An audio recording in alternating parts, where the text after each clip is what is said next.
첫날 밤이었습니다. 새색시 옥녀는 숨을 죽인 채 방 안쪽에 웅크리고 앉아 있었습니다. 혼례를 치른 지 채 몇 시즌도 되지 않았는데 신랑이라는 사내는 네 발로 방바닥을 기며 벽에 멀리를 들이받고 있었습니다. 시어머니가 정성껏 펴놓은 새 이불은 이미 갈기갈기 찢겨 방 안에 나둥글고 있었습니다. 그러더니 그 사내가 꺼져가는 호롱불을 보며 눈을 동그랗게 뜨고는 이렇게 중얼거렸습니다. 꿀이다. 달콤한 꿀, 노란 꿀. 그는 코를 훌쩍이며 뜨거운 기름이 끓는 호롱을 향해 손을 뻗었습니다. 옥견이 말릴 겨를도 없었습니다. 뜨거운 기름이 그의 손가락 사이로 흘러내렸고 살이 지글거리는 냄새가 방 안을 채웠습니다. 그런데 이상한 일이었습니다. 그 사내는 비명을 지르기는커녕 희죽거리며 웃으면서 손가락을 혀로 하트려 들었습니다. 옥견은 몸을 날려 그의 팔을 쳐냈고 호롱이 바닥을 굴렀습니다. 쨍그랑 소리와 함께 방 안은 순식간에 먹빛 어둠에 잠겨버렸습니다. 어둠 속에서 옥년의 가슴이 쿵하고 내려앉았습니다. 이 사람이 정말로 백치인가? 그런데 바로 그 순간이었습니다. 분명 방금 전까지 짐승처럼 바닥을 기던 그 사내의 눈빛이 찰나의 순간 서늘하고 날카롭게 빛났습니다. 마치 깊은 절벽 아래 고인 물처럼 차갑고 깊은 눈빛이었습니다. 그것은 아이의 눈빛이 아니었습니다. 모든 것을 꿰뚫어 보는 듯한 오랜 세월의 고독과 인내가 담긴 눈빛이었습니다. 옥녀는 자신의 눈을 의심했습니다. 내가 너무 놀라서 헛것을 본 것인가. 하지만 그것은 분명한 현실이었습니다. 그리고 그 눈빛 하나가 이날 밤 옥년의 운명을 통째로 바꾸어 놓기 시작하였습니다. 옥견이 윤진사 댁으로 시집오게 된 것은 이 세상에서 가장 가까워야 할 사람의 배신 때문이었습니다. 옥년의 친어머니는 옥년이 10살 되던 해 산후병으로 세상을 떠났습니다. 아버지는 이듬해 한씨 성의 여인을 새 안주인으로 맞아들였는데 이 한씨 부인이 문제였습니다. 겉으로 보기에 한씨는 나무랄 데 없는 안주인이었습니다. 손님 앞에서는 옥견을 친딸처럼 대했고 이웃에게는 항상 두 아이를 똑같이 아낀다고 말하였습니다. 마을 사람들은 한씨를 보며 심성 고운 여인이라 칭찬하였습니다. 그러나 대문이 닫히고 남들의 눈이 없어지면 그 얼굴은 돌변하였습니다. 옥견아, 이 밥도 못 먹을 것이 밥값은 하는 게냐. 새벽부터 밤까지 허들의 실은 모두 옥견의 몫이었습니다. 물 긁기, 빨래, 마당 쓸기, 불때기까지. 반면 한씨의 친자식인 복남이는 하루 종일 빈둥거리며 좋은 것만 먹고 입었습니다. 옥년이 보리죽 한 그릇으로 끼니를 때울 때 복남이는 고기 반찬에 흰쌀밥을 배불리 먹었습니다. 그러나 옥견을 진정으로 옹아맨 것은 일도 차별도 아니었습니다. 그것은 바로 12살 어린 남동생 복돌이었습니다. 복돌은 몸이 약해 늘 알아누웠는데 한씨는 그 아이를 볼모로 삼아 옥년을 마음대로 부렸습니다. 오라비한테 약이라도 사주려면 시키는 대로 해라. 옥견은 동생을 살리기 위해 아무 말도 할 수 없었습니다. 한씨의 진면목이 가장 적나라하게 드러난 날은 옥견이 16되던 가을이었습니다. 복돌이 또 한 번 심하게 알아누웠고 옥년은 밤새 동생의 멀리를 시키며 뜬 눈으로 지새웠습니다. 날이 밝자 옥견은 한씨에게 약을 사달라 부탁하였습니다. 한씨는 싸늘하게 웃으며 말하였습니다. 약값이 어디서 나오냐? 그 아이가 살든 죽든 내가 알 바 아니다. 옥년은 그 말에 다리가 후들거렸습니다.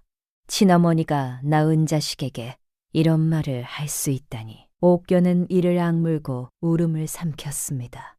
그리고 몰래 집을 빠져나가 시장 골목에서 자신의 은비녀를 팔아 약값을 마련하였습니다. 그것은 돌아가신 친어머니에게서 물려받은 유일한 폐물이었습니다. 복돌은 그 약을 먹고 사흘 뒤 열이 내렸습니다. 사흘 동안 옥녀는 한 씨의 눈을 피해 동생 곁을 지켰습니다. 그 모습을 멀리서 바라보던 한 씨의 눈빛에는 무서운 계산이 서려 있었습니다. 아이가 복돌과 저렇게 단단하게 묶여 있는 한 내 말을 거역하지 못한다. 한 씨는 그 사실을 무기로 삼아 더욱 옥련을 옥죄기 시작하였습니다. 그러던 어느 날 한 씨는 옥련을 불러 앉혔습니다. 그 눈빛에는 평소와 다른 무언가를 계산하는 차가운 빛이 서려 있었습니다. 옥련아, 너를 좋은데 시집 보내줄 생각이다. 고을에서 손꼽히는 구호인 윤진사택이다. 옥연은 처음에는 귀를 의심했습니다. 윤진사택이라면 이 고을에서 모르는 사람이 없는 큰 가문이었습니다. 그러나 한 씨의 다음 말을 듣는 순간 옥견의 얼굴이 굳어졌습니다. 다만 그 집 외아들이 좀 모자란다. 8살 때 열병을 앓고 난 뒤로 지느니 그 나이에 멈추어 버렸다 하더구나. 그래도 사지가 멀쩡하고 집안이 부유하니 가서 아들 하나 낳으면 그 집 살림이 다 네 것이 되는 거다. 옥견은 한 씨의 눈빛에서 진실을 읽었습니다. 저를 위하는 것이 아니었습니다. 윤진사 댁에서 넉넉한 예단과 천답을 내리겠다는 조건이 걸려 있었고 한 씨는 그 재물이 탐났던 것입니다. 옥년이 거절하려 입을 열었을 때 한 씨가 먼저 말했습니다. 네가 싫다 하면 복돌이 약을 끊어야겠구나. 말 한마디에 옥연은 모든 것을 잃었습니다. 홀레날 아침 옥연은 울지 않았습니다. 울 눈물도 남아있지 않았습니다. 가마에 오르기 전 옥년은 마지막으로 복돌의 손을 꼭 잡았습니다. 누나가 반드시 돌아올게. 기다려라. 복돌이 눈물을 글썽이며 누나의 손을 꼭 쥐었습니다. 그 조그만 손의 온기가 옥연이 살아남아야 할 이유였습니다. 혼례식 내내 하객들은 수군거렸습니다. 신랑 윤태수는 초래상 위에 대추를 연신 집어 입에 넣으려 하다가 제지당했고 사모간대를 비뚤어지게 쓴 채 군침을 흘리며 실실 웃기만 하였습니다. 어떤 이는 옥년의 고운 얼굴을 아까워하며 혀를 찾고 어떤 이는 백치 신랑의 기행을 보며 킬킬댔습니다. 옥년은 혼례 내내 눈을 내리깔고 그 모든 모멸과 구경꾼들의 비웃음을 잇몸을 깨물어가며 견뎠습니다. 그것이 자신에게 주어진 운명이라 생각했습니다. 그런데 첫날 밤 어둠 속에서 그 운명이 조금씩 흔들리기 시작하였습니다. 옥연이 쓰러진 호롱에 다시 불을 밝혔을 때 잠든 것 같았던 태수가 갑자기 눈을 번쩍 뜨며 그녀의 손목을 낚아챘습니다. 뼈마디가 으스러질 것 같은 압력이었습니다. 그것은 아이의 손이 아니었습니다. 태수는 눈채 고개만 살짝 돌려 옥년을 올려다보았습니다. 호롱불이 일렁이며 그의 얼굴에 깊은 그림자를 드리웠습니다. 그리고 낮고 침착한 목소리로 한마디를 내뱉었습니다. 시끄러워. 그것은 때를 쓰는 아이의 말이 아니었습니다. 낮고 묵직하게 울리는 범의 유르렁거림 같은 목소리였습니다. 태수는 곧 손목을 놓고 다시 코를 골며 잠에 빠져드는 척하였습니다. 옥년은 빨갛게 손자국이 남은 자신의 손목을 내려다보았습니다. 그리고 다시 한번 확신하였습니다. 이 사내는 백치가 아니다. 그날 밤 바람이 세졌습니다. 문풍지가 덜컥거리는 소리 사이로 밖에서 인기척이 들렸습니다. 발소리를 죽인 은밀한 움직임이었습니다. 잠들었나? 오신 목소리의 사내가 속삭이는 소리가 들렸습니다. 그런 것 같습니다. 불은 켜져 있으나 조용한 걸 보니 또 다른 목소리가 답했습니다. 신방을 엿보러 온 버릇없는 사내들이었습니다. 옥년이 소리를 지르려는 순간 잠든 척하던 태수가 갑자기 벌떡 일어났습니다. 그러고는 벼락처럼 소리를 질렀습니다. 오줌 마려워, 오줌. 태수는 문을 발로 걷어차 활짝 열어 제쳤습니다. 밖에서 엿듣던 사내들이 기겁하며 나동그라졌습니다. 태수는 바지춤을 풀신흥을 하며 괴성을 질렀고 사내들은 혼비백산하여 살려달라고 비명을 지르며 주랭랑을 쳤습니다. 한바탕 소동을 벌인 뒤 태수는 아무 일도 없었다는 듯 콩노래를 흥얼거리며 이불 속으로 들어갔습니다. 옥녀는 그 광경을 멍하니 바라보았습니다. 그러다 한 가지를 깨달았습니다. 태수가 문을 열기 직전 아주 잠깐 멈칫하며 밖의 동태를 살피는 기색이 있었다는 것을, 그리고 사내들이 도망가는 뒷모습을 보는 그의 입가에 비릿한 비웃음이 걸려 있었다는 것을. 우스꽝스럽고 추잡한 행동이었습니다. 그러나 결과적으로 신방을 엿보려던 자들은 쫓겨났고 옥연은 수모를 면했습니다. 우연이라고 하기에는 너무나 정확한 타이밍이었습니다. 옥녀는 조용히 태수에게 다가가 나직하게 물었습니다. 서방님, 주무십니까? 대답은 없었습니다. 그저 요란한 코 고는 소리만 들렸습니다. 옥연은 포기하지 않고 한마디를 더 던졌습니다. 아까 저를 도와주신 겁니까? 여전히 태수는 미동도 하지 않았습니다.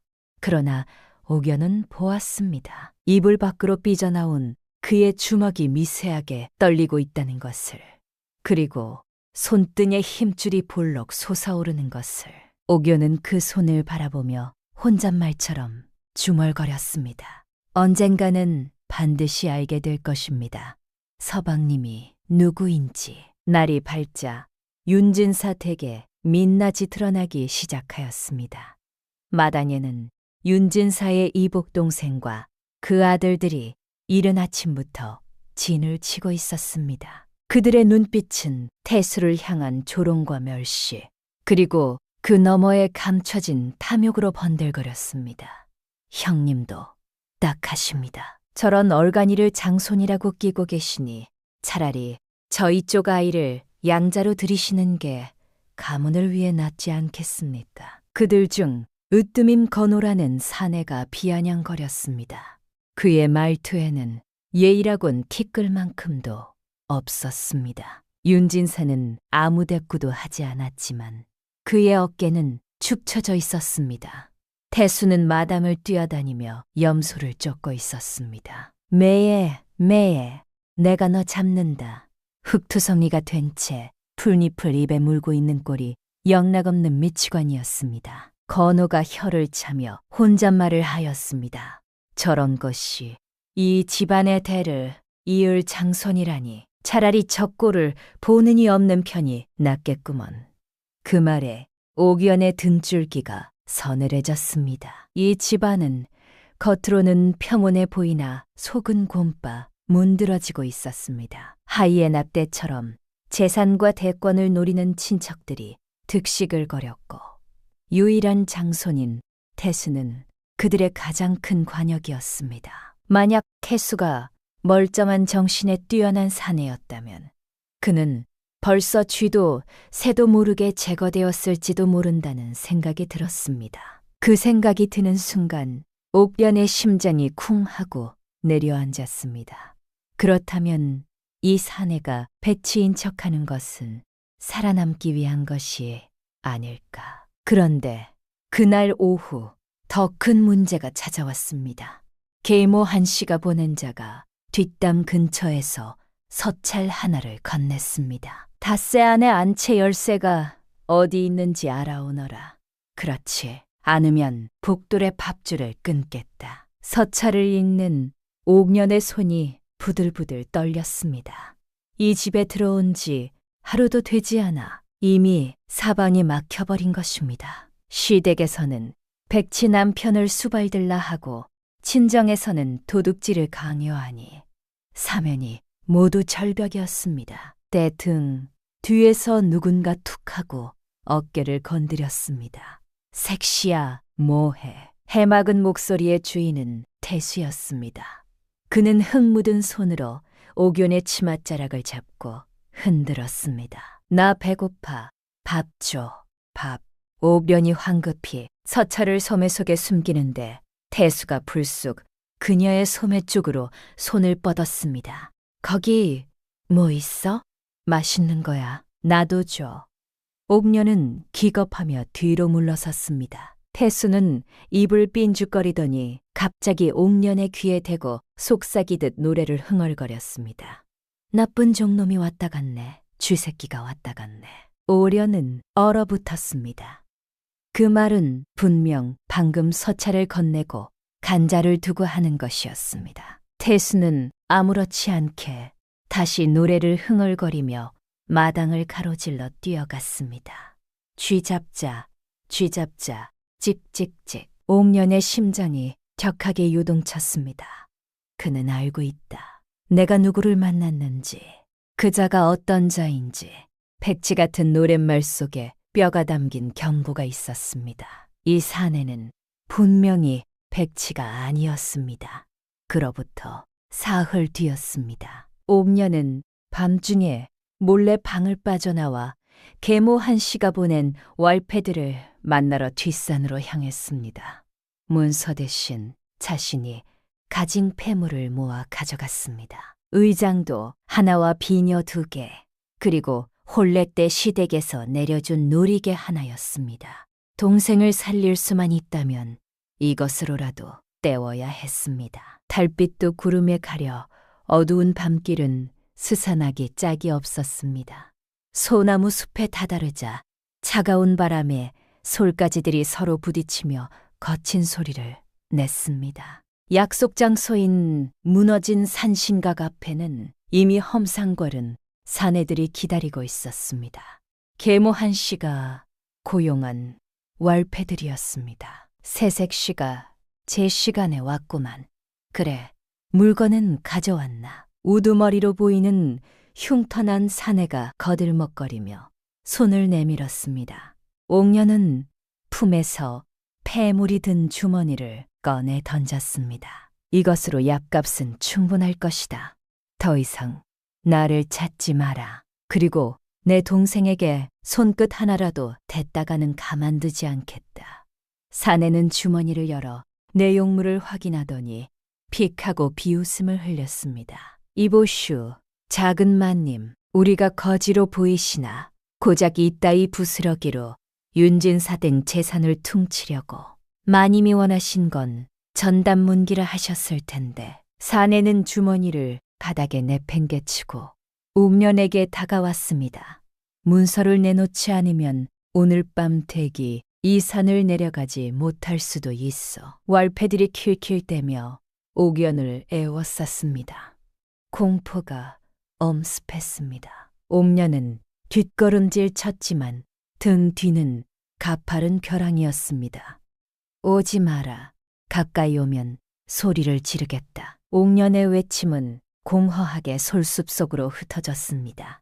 사내가 더러운 손을 뻗어 옥련의 어깨를 움켜쥐려는 찰나였습니다. 새잡자, 새잡자. 호이호이 숲속에서 우렁찬 고함과 함께 무언가가 날아왔습니다. 파공 소리와 함께 날아든 돌멩이가 정확히 사내의 이마 한가운데를 강타했습니다. 사내는 외마디 비명과 함께 뒤로 나둥글었습니다. 갑작스러운 상황에 월패들이 당황하여 주위를 두리번거렸습니다. 어둠 속에서 불쑥 튀어나온 것은 다름 아닌 태수였습니다. 그는 한 손에 물매를, 다른 손에는 굵직한 돌멩이들을 쥐고 있었습니다. 나쁜 삿다, 큰 삿다, 내가 잡아줄게. 태수는 춤을 추듯 뛰며 월패들을 향해 돌을 날렸습니다. 동작은 산만하고 우스꽝스러워 보였지만 그가 날리는 돌은 기가 막힐 정도로 정확하게 급소만을 노렸습니다. 무릎, 정강이, 손목, 돌에 맞은 왈패들이 억하고 쓰러지며 비명을 질렀습니다. 이 미친놈이 어디서 굴러온 놈이야. 저놈 잡아. 우두머리가 피를 흘리며 소리쳤습니다. 왈패들이 칼을 빼들고 태수에게 달려들었습니다. 옥년이 비명을 질렀습니다. 서방님, 피하십시오. 그러나 태수는 도망가지 않았습니다. 오히려 말타기다 와 하고 소리치며 소나무 숲 사이를 요리조리 빠져나갔습니다. 그는 지형을 완벽하게 이용하고 있었습니다. 왈패들이 쫓아 숲으로 들어오자 태수는 미리 휘어놓았던 소나무 가지를 퉁 하고 놓아버렸습니다. 탄력을 받은 가지가 왈패들의 얼굴을 사정없이 후려쳤습니다. 연이은 비명과 함께 서너 명이 바닥에 뒷골었습니다. 순식간에 10명 가까운 건장한 사내들이 백치 하나를 당해내지 못하고 흙바닥을 기고 있었습니다. 마지막 남은 우두머리 앞에 선 태수는 여전히 해벌쭉 웃고 있었으나 눈빛만은 시퍼렇게 살아있었습니다. 우두머리는 공포에 질려 뒷걸음질 쳤습니다. 너 정체가 뭐야? 태수는 대답 대신 품에서 솔방울 한 우큼을 꺼내 우두머리의 얼굴에 뿌렸습니다. 세모이 먹어라. 구구. 우두머리는 중심을 잃고 벼랑 쪽으로 미끄러졌습니다. 나무뿌리를 잡아 겨우 목숨을 건졌으나 콜이 말이 아니었습니다. 살려줘. 귀신이다. 왈패들은 혼비백산하여 숲속으로 도망쳤습니다. 숲에 다시 정막이 내려앉았습니다. 옥연은 다리가 풀려 주저앉아 있었습니다. 태수가 다가와 옥연 앞에 쪼그려 앉았습니다. 그러고는 품속에서 으깨진 산머루 몇 알을 꺼내 내밀었습니다. 색시야, 이거 먹어. 달아. 아까 오다가 땄어. 태수는 다시 바보 같은 표정으로 돌아와 있었습니다. 하지만 옥연은 보았습니다. 그의 손이 미세하게 떨리고 있다는 것을. 그리고 그의 눈동자 깊은 곳에 옥년을 향한 걱정과 안도감이 일렁이고 있다는 것을. 옥년은 울컥 눈물이 솟구쳤습니다. 이 사내는 알고 있었습니다. 내가 위험에 처할 것을. 그리고 나를 지키기 위해 자신의 정체가 탈로 날 위험을 무릅쓰고 이 어둠 속을 달려온 것입니다. 집으로 돌아온 그날 밤, 옥련은 더 이상 기다릴 수 없었습니다. 그녀는 태수의 앞으로 다가가 무릎을 꿇고 그의 두 손을 덥석 잡았습니다. 그러고는 눈을 똑바로 마주치며 말하였습니다. 서방님, 이제 그만하십시오. 저를 속이실 수는 있어도 서방님 자신을 속이실 수는 없습니다. 아까 숲에서 보여주신 그 무예, 그 기지, 그것은 결코 지능이 모자란 분이 하실 수 있는 것이 아닙니다. 제발 그 탈을 벗고 저를 봐주십시오. 옥년의 눈에서 눈물이 주르륵 흘러내려 태수의 손등을 적셨습니다. 긴 정적이 흘렀습니다. 방 안의 공기가 무겁게 가라앉았습니다. 다닥 심지가 타들어가며 불꽃이 한번 크게 튀어올랐습니다. 그 순간 태수의 얼굴에서 서서히 변화가 일어났습니다. 풀려있던 눈동자에 초점이 맺히고 해벌쭉 벌어져 있던 인매가 단단하게 일자로 다물어졌습니다. 부부정했던 어깨가 꼿꼿하게 펴지면서 방 안을 가득 채우는 서늘한 위압감이 뿜어져 나왔습니다. 껍질을 깨고 나오는 맹수의 기운 같은 것이었습니다. 태수는 천천히 자신의 손등에 떨어진 올련의 눈물을 닦아주었습니다. 그리고 낮고 깊은 저음으로 말했습니다. 알아본 게냐? 옥견은 숨을 들이켰습니다. 드디어 그가 본 모습을 드러낸 것이었습니다. 태수는 창호지 너머 인기척을 살핀 뒤 입을 열었습니다. 그래, 나는 미치지 않았다. 아니, 미치지 않고서는 살 수 없었기에 미친 척을 했을 뿐이다. 그는 벽을 바라보며 회상에 잠긴 듯 말을 이었습니다. 어머니가 돌아가시던 날을 기억한다. 내가 8살 때였지. 건강하시던 어머니가 갑자기 피를 토하며 쓰러지셨다. 사람들은 급체라 했지만 나는 보았다. 어머니의 약탄기 밑바닥에 남아있던 하얀 가루를. 태수의 목소리가 처음으로 떨렸습니다. 그날 이후 내 밥상에도 이상한 냄새가 나는 반찬들이 올라오기 시작했다. 처음에는 모르고 먹고 며칠을 알아놓았지. 그때 깨달았다. 내가 장손으로서 기대를 받는 순간 내 목숨은 파리 목숨보다 못하게 된다는 것을. 살기 위해 오로지 살아서 어머니의 억울함을 밝히기 위해 나는 백치가 되어야 했다. 태수는 주먹을 꽉 쥐었습니다. 손톱이 살을 파고들 정도로 강한 힘이었습니다. 벽에 오물을 바르고 개 밥그릇에서 밥을 빼앗아 먹으며 저놈들의 조롱거리가 되어주는 것만이 내가 숨쥘 수 있는 유일한 길이었다. 열해다. 열해를 그리 살았다. 옥련은 가슴이 미어지는 것 같았습니다. 그녀는 태수의 등 뒤로 다가가 조심스럽게 안았습니다. 얼마나 힘드셨습니까? 긴 세월을 홀로 견디시느라 얼마나 외로우셨습니까? 태수의 몸이 잠시 뻣뻣해졌다가 이내 긴장을 풀었습니다. 그의 눈가에 눈물이 맺혔습니다. 외로웠지. 미칠 듯이 외로웠다. 허나 이제는 아니다. 네가 왔으니까. 태수가 몸을 돌려 옥년을 마주 보았습니다. 나도 안다. 네가 어떤 마음으로 이 집에 들어왔는지. 계모의 협박 동생을 살리려는 너의 그 절박함. 내가 다 지켜보았다. 그러고는 옥련의 어깨를 단단히 잡고 힘주어 말했습니다. 우리는 같은 배를 탔다. 나는 가문을 좀먹는 저 독사들을 몰아내고 내 자리를 되찾아야 하고 너는 계모의 소나기에서 벗어나 동생을 지켜야 한다. 우리가 힘을 합친다면 못할 것도 없다. 옥련아, 나의 눈과 귀가 되어다오. 나는 백치 행세를 계속해야 하니 네가 나서서 안살림을 장악하고 저놈들의 비리를 찾아내다오. 내가 그림자 속에서 너를 지킬 것이다. 옥련은 눈물을 닦고 고개를 끄덕였습니다. 그리하겠습니다. 제 목숨을 다하여 서방님을 돕겠습니다. 이 집안의 썩은 고름을 짜내고 서방님께서 당당히 대청마루에 서시는 날까지 제가 함께하겠습니다. 날밤부터 두 사람은 멀리를 맞대고 계책을 짰습니다.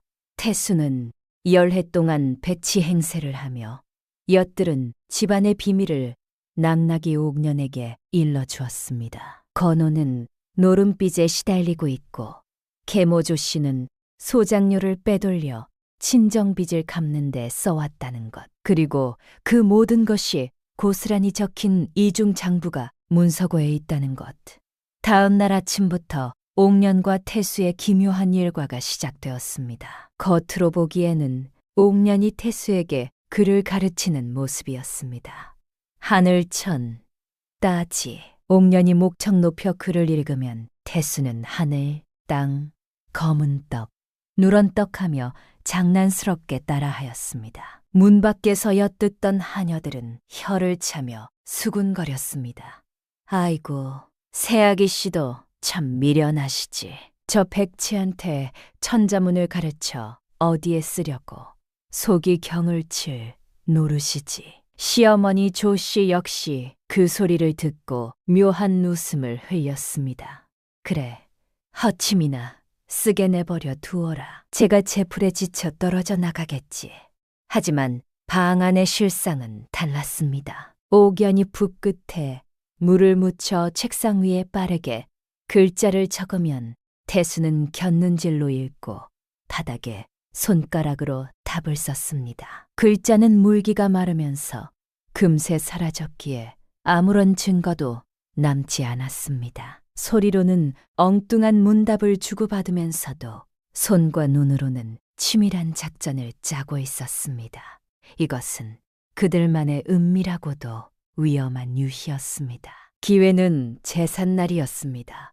집안 사람들이 모두 제사 준비에 분주한 틈을 타 옥녀는 시어머니 조 씨의 장롱 서랍에서 열쇠 꾸러미를 찾아냈습니다. 그리고 태수가 마당 반대편에서 불이야 악고시에 불났다 하고 소리치며 집더미에 연기를 피우는 사이 옥녀는 문서고 안으로 미끄러지듯 들어갔습니다. 문서고 안은 곰팡이 냄새와 묵은 멀지로 가득했습니다. 옥녀는 호rum을 켜고 선반에 쌓인 장부들을 뒤지기 시작했습니다. 토지대장, 소장료 수납부, 물품 구매장부, 수많은 문서 가운데 마침내 약재 관리록이라 적힌 표지를 찾아냈습니다. 펼쳐보는 순간 옥년의 입가에 희미한 미소가 번졌습니다. 날짜별로 빼돌린 쌀가마니의 수, 고리대금으로 벌어들인 이자, 관아의 아전에게 뇌물로 바친 은전의 액수가 적나라하게 기록되어 있었습니다. 찾았다. 이것만 있으면 저놈들의 목줄을 줄 수 있었습니다. 그러나 문서고를 나서는 순간 시어머니 조 씨의 날카로운 목소리가 들렸습니다. 누구냐? 누가 감히 문서고에 들어갔느냐? 하인이 돌아와 열린 자물쇠를 발견하고 보고한 것입니다. 옥년은 마당으로 끌려 나왔습니다. 조 씨가 달려들어 옥년의 뺨을 후려 갈겼습니다. 짝 소리와 함께 입안이 터지며 피맛이 났습니다. 천한 것이 들어오더니 도둑질까지 하는구나. 당장 품속의 것을 내놓아라. 건호와 하인들이 달려들어 올련을 뒤졌습니다. 장부가 발각되는 것은 시간 문제였습니다.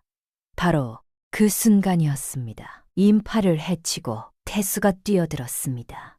그는 온 얼굴에 검댕을 잔뜩 묻힌 채 다 타버린 집단을 들고 소리쳤습니다. 불이야, 불 꺼야 해.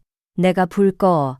태수는 마당 한복판으로 뛰어들더니 넘어져 있는 옥년 위로 철퍼덕 엎어졌습니다. 색시야, 불장난하면 안 돼. 오줌 싸게.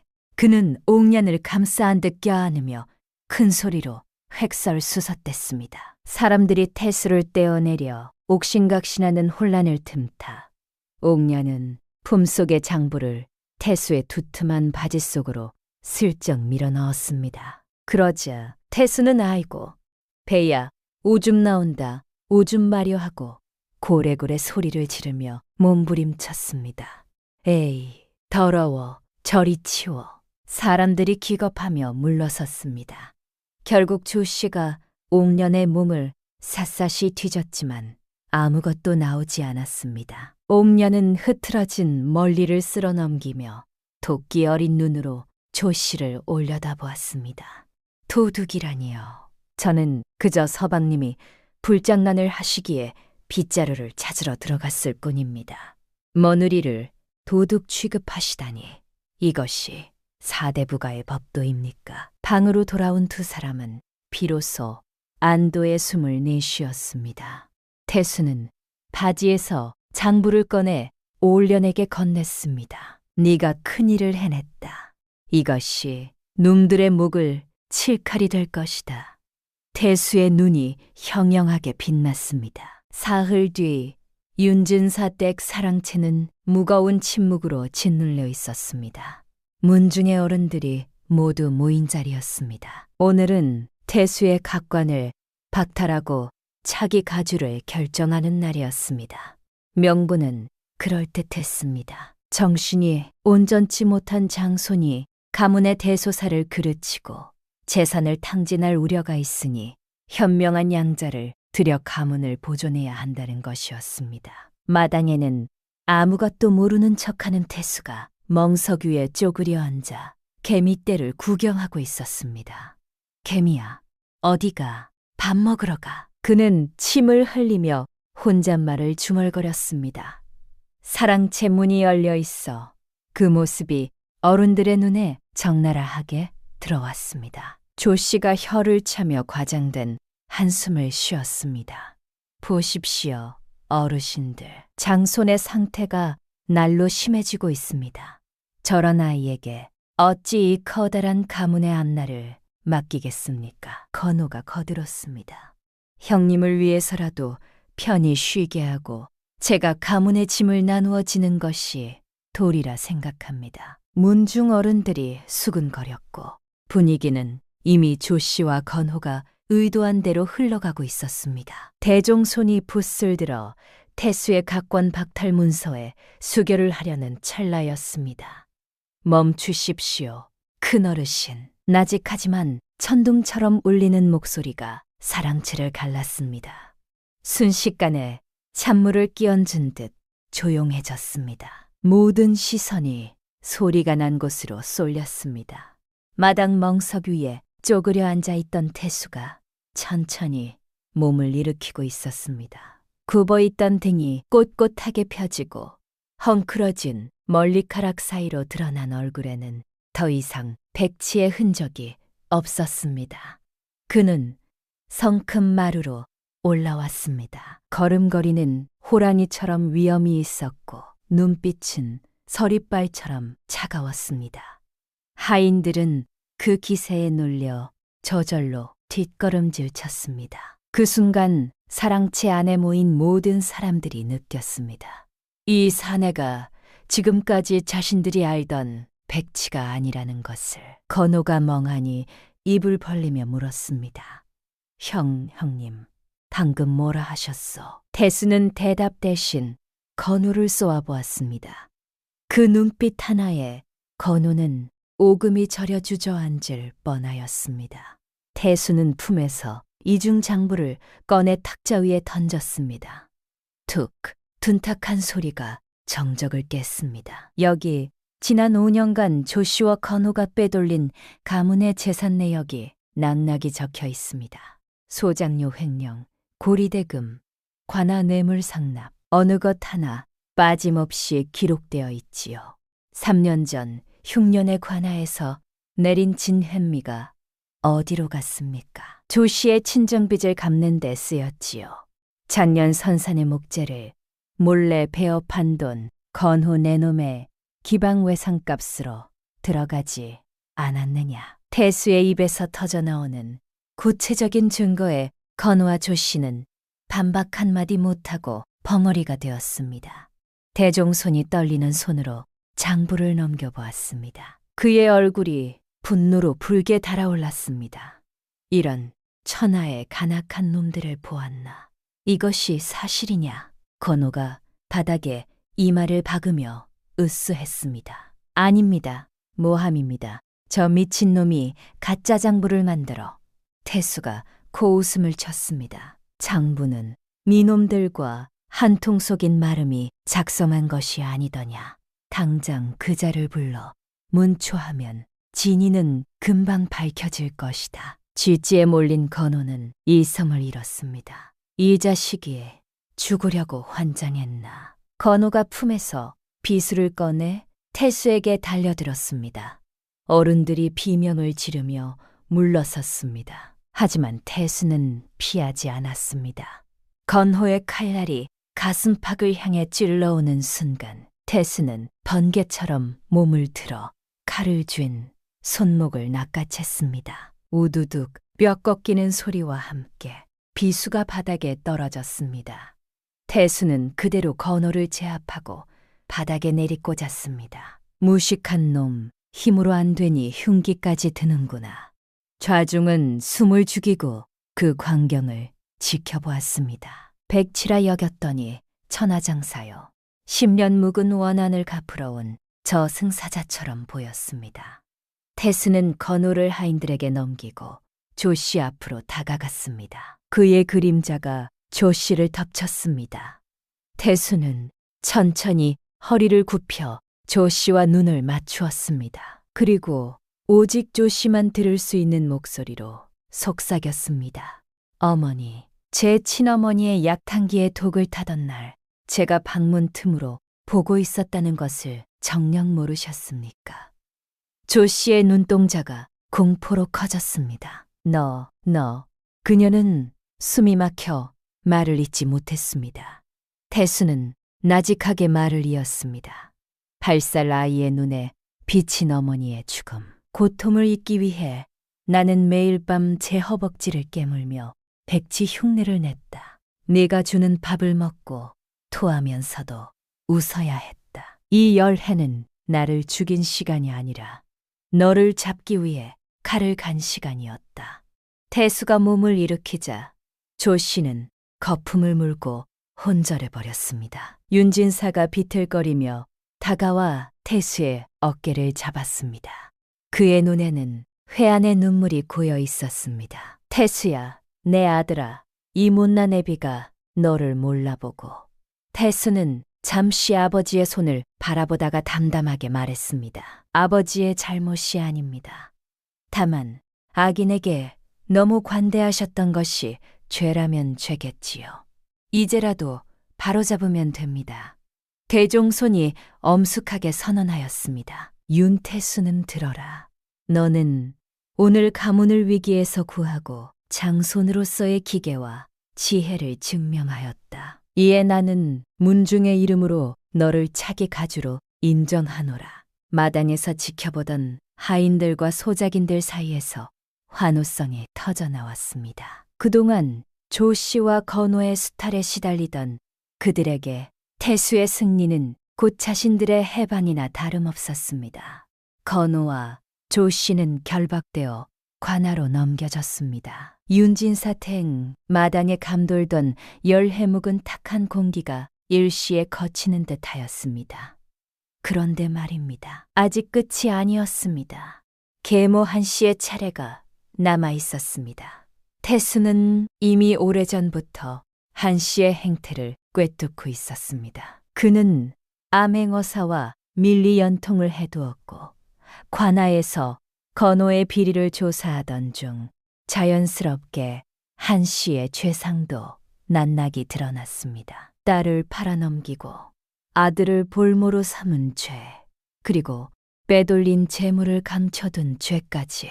한 씨가 끌려오던 날은 마을 사람들이 모두 몰려나온 날이었습니다. 포졸들에게 붙잡혀 들어오는 한 씨는 멀리가 산발이 된 채 고래고래 소리를 질렀습니다. 이건 억울하다. 나는 잘못한 것이 없다. 그러나 옥연은 한마디도 하지 않았습니다. 마당에 모인 하인들과 이웃 사람들이 모두 지켜보는 가운데 한 씨의 죄상이 낭낙이 읽혀졌습니다. 계부의 딸을 백치에게 팔아넘겼다는 것, 어린 아들을 볼모로 삼아 딸을 협박하였다는 것, 시댁의 재물 문서를 빼내 오도록 강요하였다는 것. 한 씨의 얼굴이 점점 흑빛으로 변하였습니다. 주변 사람들의 손가락질이 시작되었습니다. 저런 악독한 계모가 어디 있냐. 자식을 돈으로 판다니. 찔청. 한 씨는 발버둥질하며 소리쳤습니다. 올려나 제발 한 번만 봤다오. 내가 잘못했다. 복도를 생각해서라도 옥녀는 천천히 한 씨를 마주 보았습니다. 그리고 차분하게 입을 열었습니다. 어머님, 복돌이는 이제 이 집에서 저와 함께 지냅니다. 걱정 마십시오. 그것이 전부였습니다. 화를 내지도 저주를 퍼붓지도 않았습니다. 그 짧고 담담한 한마디가 한 씨에게는 그 어떤 호통보다 가혹한 벌이었습니다. 자신이 평생 볼모로 삼아 옥년을 짓눌러 왔던 그 아이가 이제는 자신의 손이 닿지 않는 곳에서 안전하게 살고 있다는 사실, 그리고 더 이상 자신이 그 아이를 이용할 수 없다는 사실. 한 씨는 눈물을 쏟으며 포졸들에게 끌려갔습니다. 그것은 통쾌함이 아니었습니다. 옥년은 담담한 눈으로 그 뒷모습을 바라보았습니다. 가슴 한편이 쓰렸습니다. 그러나 슬프지는 않았습니다. 남을 불행하게 만들어야만 자신이 살 수 있다고 믿었던 그 마음이 결국 자신을 가장 깊은 불행으로 이끌었음을 알기 때문이었습니다. 하늘은 보고 있었습니다. 언제나 모든 것을 봄이 찾아왔습니다. 윤진사댕 마당의 살구나무가 흐드러지게 꽃을 피웠습니다. 태수는 탁월한 안목으로 가문의 살림을 혁신하기 시작하였습니다. 소장료를 낮추어 농민들의 의욕을 북돋우고 서당을 열어 가난한 아이들에게 글을 가르쳤습니다. 배움만이 너희를 지키는 힘이 된다. 태수는 아이들에게 항상 강조하였습니다. 옥견 또한 안주인으로서의 역할을 훌륭히 해냈습니다. 억울한 일을 당한 하인들의 하소연을 들어주고 풀어주는 자애로운 마님으로 존경받았습니다. 그리고 복돌이도 이제 윤진사댕에서 글을 배우며 무럭무럭 자라고 있었습니다. 옥녀는 동생이 뛰어노는 모습을 바라볼 때마다 눈물이 핑 돌았습니다. 아이를 살리기 위해 가마에 올랐는데 그 가마가 결국 자신을 이토록 좋은 곳으로 데려다 줄 줄은 꿈에도 몰랐던 것입니다. 한때 백치 신랑과 팔려온 며느리라 손가락질 받던 두 사람이 이제는 고을에서 가장 존경받는 부부가 되어 있었습니다. 어느 맑은 봄날 오후 태수와 옥녀는 대청마루에 앉아 차를 마시고 있었습니다. 뜰에는 봄꽃 향기가 가득하였고 처마 밑에는 제비가 집을 짓느라 분주히 날아다녔습니다. 옥년이 찻잔을 내려놓으며 문득 물었습니다. 서방님, 후회하지 않으십니까? 무엇을 말이오? 지난 10에 그 꽃 같은 청춘을 백치로 사신 것 말입니다. 태수는 잠시 하늘을 올려다보았습니다. 름 한 점 없는 맑은 하늘이었습니다. 후회라. 아니, 오히려 감사하오. 그 시간이 없었다면 나는 사람의 겉만 보고 판단하는 오만한 양반이 되었을 테니까. 바닥을 기어보았기에 낮은 곳에 있는 사람들의 눈물을 볼 수 있었고 조롱을 받아보았기에 말 한마디에 무게를 알게 되었어. 열해는 버려진 시간이 아니라 나를 사람으로 만들어준 수련의 시간이었어. 태수는 자리에서 일어나 옥련의 곁으로 다가갔습니다. 그러고는 그녀를 부드럽게 안았습니다. 옥련의 멀리칼에 봄바람이 실려왔습니다. 고맙소. 나를 믿어줘서, 나를 포기하지 않아줘서. 옥련은 태수의 가슴에 얼굴을 묻고 행복한 미소를 지었습니다. 지난 날의 고통과 시련은 이제 추억이 되어 두 사람의 사랑을 더욱 단단하게 만들어주는 걸음이 되었습니다. 담장 너머로 농부들이 논에 물을 대며 부르는 구성진 노래 가락이 들려왔습니다. 평화롭고 아늑한 봄날이었습니다. 이제 윤진사댁에는 숨겨야 할 비밀도 두려워해야 할 적도 없었습니다. 오직 서로를 깊이 이해하고 존경하는 부부와 그들의 사랑으로 무럭무럭 자라나는 복돌이, 그리고 그들을 믿고 따르는 이웃들이 있을 뿐이었습니다. 백치의 탈을 벗어던진 태수의 얼굴에는 그 어떤 탈보다 빛나는 아버지이자 가장의 미소가 서려 있었습니다. 열해를 백치로 살았던 사내 윤태수. 그는 살아남기 위해 가장 낮은 곳으로 내려갔습니다. 그리고 그 낮은 곳에서 오히려 세상을 가장 넓게 볼 수 있었습니다. 계모의 협박에 팔려온 새색시 옥견. 그녀는 절망 속에서도 사람을 믿는 눈을 잃지 않았습니다. 믿음 하나가 결국 모든 것을 바꾸었습니다.